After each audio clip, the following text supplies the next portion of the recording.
কলকাতার জীবন্ত কালী মা শ্যামসুন্দরী।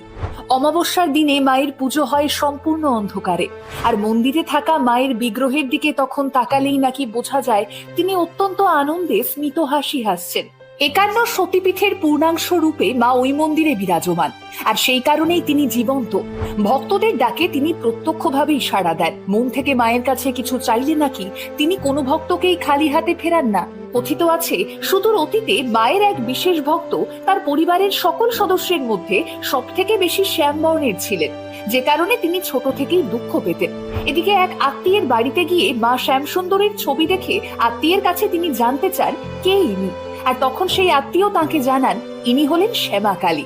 তখন ওই ভক্ত অনুভব করেছিলেন যে তাকেও তো সবাই তার গায়ের রঙের জন্য শ্যামা বলেই ডাকেন, আর তখনই শ্যামসুন্দরীকে নিজের প্রিয়জন বলেই মনে করতে থাকেন তিনি। আর তখন থেকেই মায়ের নাম হয়